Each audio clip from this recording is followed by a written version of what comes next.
Thank you. We did mention today is African Day on Anti-Corruption, and the theme this year is winning the fight against corruption. So in studio, we have Professor Alfred Omenya, who's a public policy analyst. Thank you so much for joining us on News Center this morning, sir. Right next to him, we have Franklin Odhiambo, who's a policy strategist. Gentlemen, thank you for joining us on News Center. Professor, let me begin with you.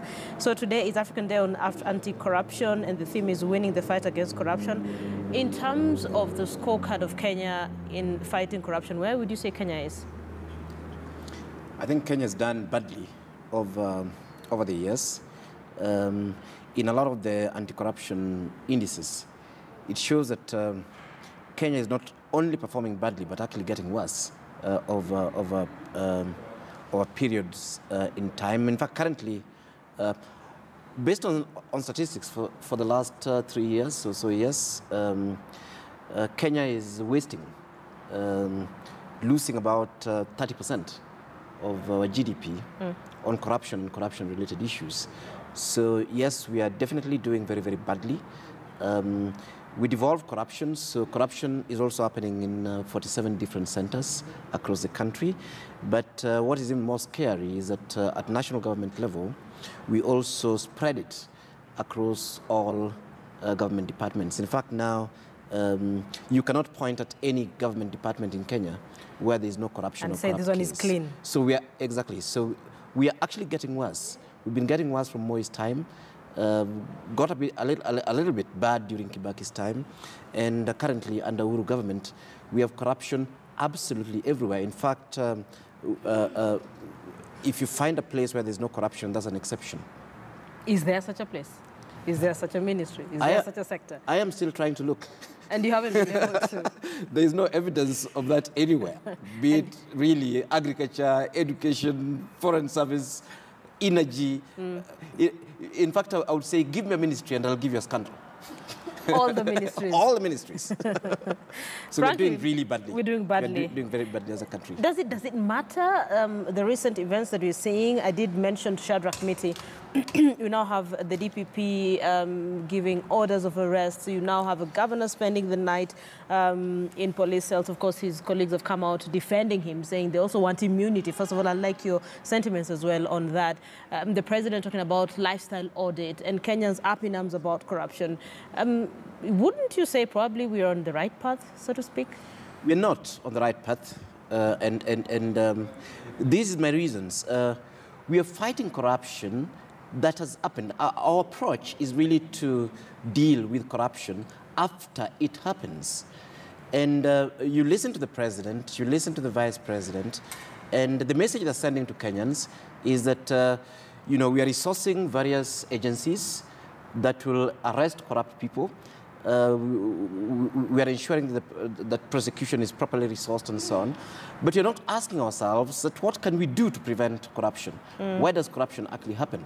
That bit, the president is very quiet. He said, what do you want me to do? Exactly. And this is the point, that corruption, what we're not dealing with is corruption is actually a governance issue. That if the president and his deputy were governing well, the anti-corruption crusade will be relevant. There'll be proper procurement in government offices. There'll be proper procedures in terms of following the rule of law. There'll be transparency, those things that the president is talking about tenders being made public. At what point did we decide that NYS tenders would actually be secret? This is actually a normal public agency. NYS is not a security agency in the first instance. Why are we waiting until today to advertise tenders in NYS? How come nobody knows about tenders in government until when corruption happens? Why is the president saying that now we shall know? Honestly, the Constitution of Kenya 2010 is very clear on these issues. We are looking at open governance with structures for accountability and transparency. And what we expect of every single government department running well, it is that there'll actually be internal mechanisms to ensure that theft of public resources do not happen. And that has to be done by the president and the vice president. It cannot be done by Maraga in the judiciary. It cannot be done by the DPP. The DPP can only act after theft has actually happened, and the president must take responsibility for that. Frankly.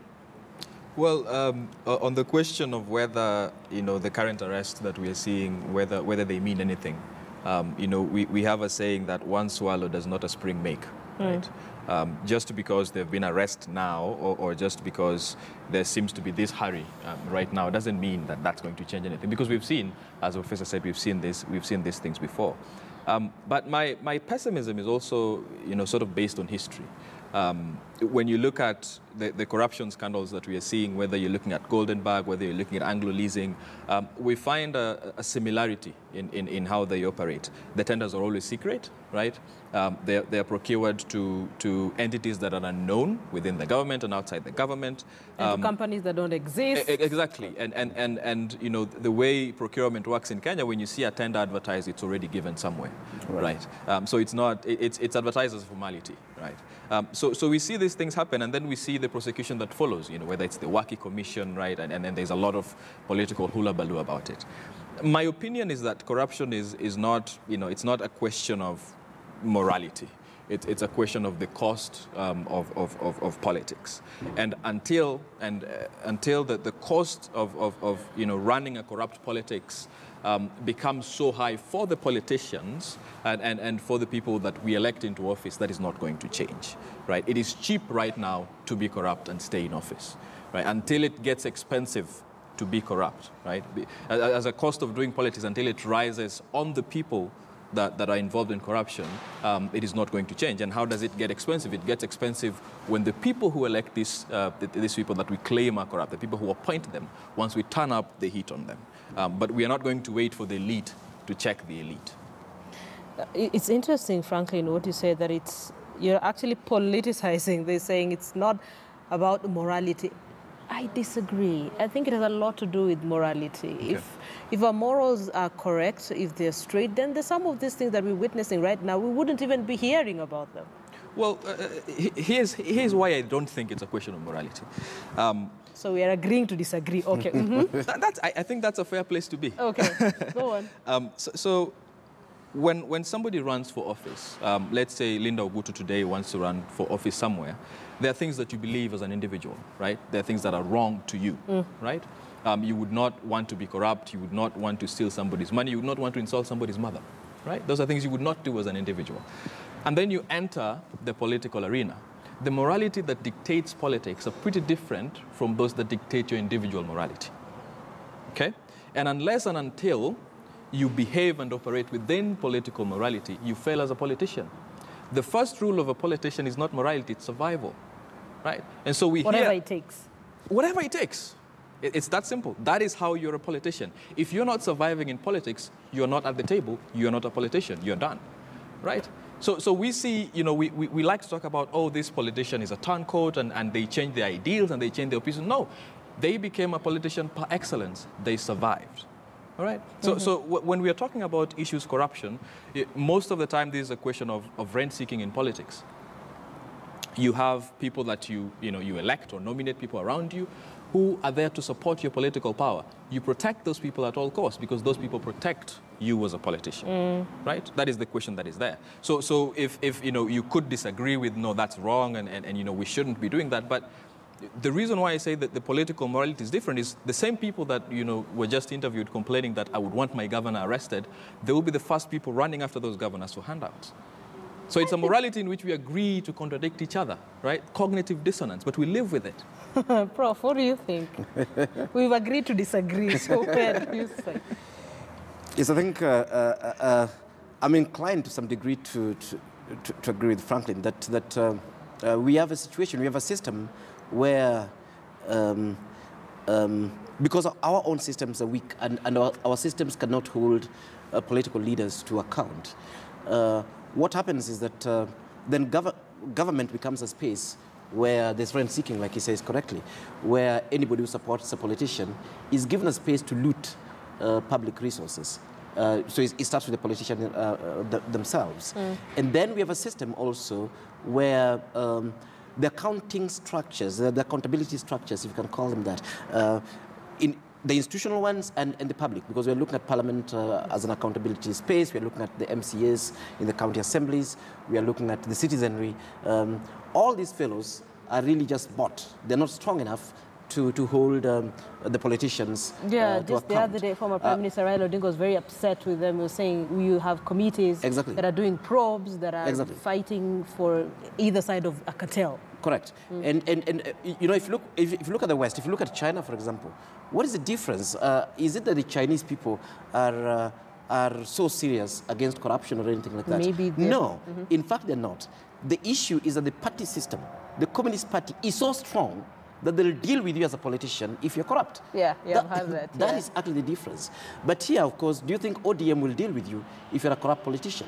Do you think Jubilee will deal with you if you're a corrupt politician? What do you make of a vice president who says that what is important is the big projects, and the money that has been stolen is only 10%. 10% is terrible. In fact, if you steal 1 shilling in my home, we expel you from that home because you're a thief. Where's your home? Don't come there and don't steal anything from my home. Okay, so where's this home? I'd like to know where this home is.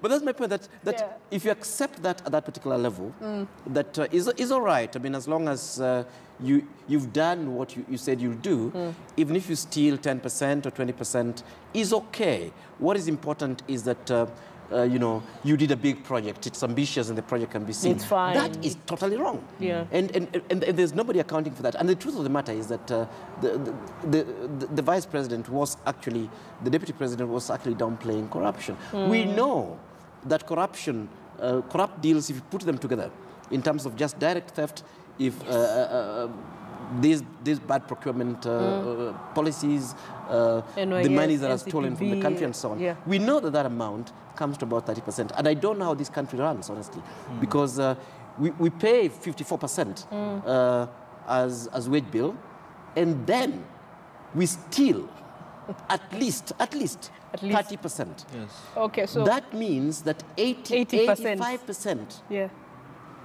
85% is already lost or stolen. So you're operating on 20? So, less than 20. And I'll ask you, Linda, show me one big government project in this country that is funded directly from our budget.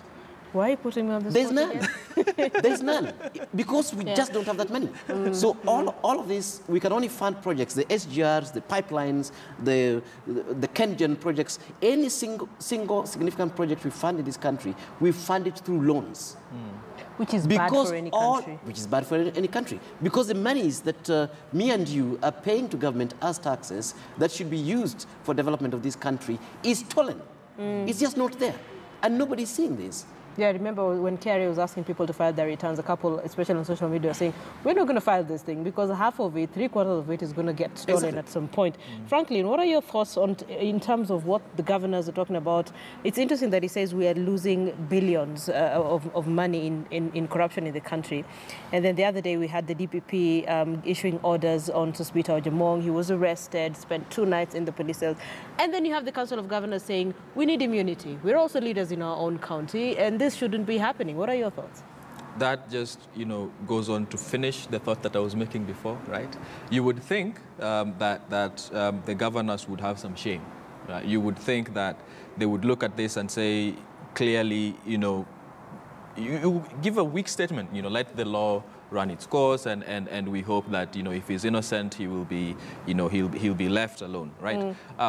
But this is exactly what you expect in a system of rent-seeking politics. You expect the troops to close their ranks, right? Because when one goes, it's a domino, right? The very reasons why one governor will be implicated in a corruption scandal is also the same reason you implicate another, right? When Professor talks about us losing, 30%, he's talking about the national government. Correct. You've not talked about the money that goes down to the county, right? And all we did was copy-paste corruption from the national government to the county governments, right? Where it even leaves from...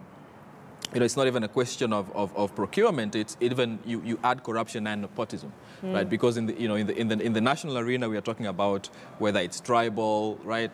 Whether it's regional. In the county government, you're really talking village politics, right? So when you arrest one governor, you're really sending a signal to the rest of them. And because in many ways this is new, right? In many ways we don't know where this is going to go. So they're being cautious, right? If that one happens, we need to stop it by any means necessary, right? And so that is. if I was a political advisor to the governors, that's what I would advise, right? If one of you goes, you don't know where it's going to stop it at all costs. And that's exactly what Prof says we've devolved corruption to the 47 counties, and one would expect, as you mentioned, the governors would say, let the governor go through the due process. If he's innocent, of course, we'll let him go. We are united with Kenyans in the fight against corruption, putting in mind the many scandals that we've had. Prof, what are your thoughts about the governors and we need immunity and this is not right and this shouldn't be happening to one of us? I think what we need urgently for the governors is a big prison, not immunity. You see, there are two things that I actually want to say. There's the money that is taken to the counties that is actually stolen. But then, Linda, we also have an issue of the revenue that the counties are meant to be generating. Aside from a few counties, and Nairobi and Kiambu stand out in that regard, and for very specific reasons, a lot of our counties are actually generating less revenue than former local authorities that were only dealing with towns. Yeah. Where is this money going? Whether you look at Homa Bay, whether you look at Siaya, Mount County, that you come from Siaya. that raises 50 million. Yeah. I will not say how much EcoBill raises, but really, I mean, this is a small farm.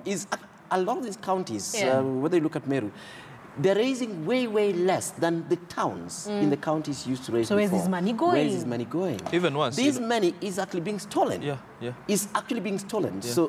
So you're finding counties generating money, and over the weekends, this money is carried in briefcases and sacks and given to governors. Really, I'll say that on camera without any fear of contradiction. Yeah. And they're stealing this money. The reason why I would say Nairobi is a bit different is not necessarily because our governor is not a thief. He also has a criminal record. Or Kiambu. It is because they put systems in place. A little bit of systems, e-payments, for example. They send KRA to do the actual collections. But why aren't other counties doing this? And this actually available? It is because a lot of those governors are thieves. And they're perpetrating theft. So maybe someone should do an audit of what each and every governor has done with the amount of money they're raising. First of all, how much are they raising? In fact, what you should be auditing is how much they should be raising. And then they explain to us why they're not raising. Why they're not raising. Because this money doesn't end up in their coffers. It is shared directly. Franklin, how much of a role does politics play in the fight against corruption? Because you've heard of several leaders being mentioned in corrupt dealings, and then within minutes you have leaders from their end having a press conference defending this one, or depending on which political alignment they come from. It is everything, right? Politics is the beginning and the end of the fight against corruption. And my opinion is fighting corruption is a question of the executive, right? Because when you look at a political alignment, you are looking at, and it's unfortunate in many ways about, the handshake, right? It's unfortunate because right now in Kenya we have a unipolar system, right? There is one center of power. There is nobody that's going to talk about, we need to balance this by, questioning, and because nobody's questioning. There's no one who's actually questioning what is happening. It's one pole of power, and everybody has to sort of succumb to that. Everybody has to bow down to that altar, right? Because people depend on that. Again, as I said, the politician's chief interest is survival, right? And so you're not going to risk your survival, even you've not had the deputy president contradict the president at any time, right? You have not had him contradict the president at any time. He knows that is where his survival lies, right? You've not had anybody. You've not had Sospita Ojamong arrested. You've not had him say anything to the president or to the former prime minister. None of them, right? Because they know, right? In no country are politicians more disciplined than in this country, right? In respect to power. The Jubilee government is the government that calls MPs to State House and whips them on a bail and says, you will not pass the two-third gender rule, or you will pass the two-third gender rule, right? So this is why I'm saying it's a question of the executive, because in a normal parliament, you would think that there will be members of parliament with their own opinions and say, no, personally, I think that, we need to fight corruption by passing this regulation or by better enforcing this regulation. None of that will happen, right? Because of the way our political system is designed, you have to survive, because when you fail to survive as a politician, you're not just putting yourself at risk, you're putting your colleagues at risk, right? So when somebody comes and says, we are going to arrest Linda because we think they're corrupt, the professor will think, well, on what grounds are they arresting Linda? Because this is how we've been doing our politics all that time. The Prof will call for a press briefing and defend me and say, we can't allow this to happen. Yes, we shall not touch Linda. Yes, we regret this, and we need to ensure that this does not happen again. This is unfortunate. This is political witch hunt. It's the same playbook. Whether you're looking at Donald Trump in the U.S., it is the same playbook. And the reason I say it's executive is, when we see places, countries in the world where the executive changes, where the executive wants corruption to be fought, you actually see people fall. Good example, Malaysia just had an election, right? They elected Mahathir Mohamad. Mahathir Mohamad was the prime minister of Malaysia in the 80s, right?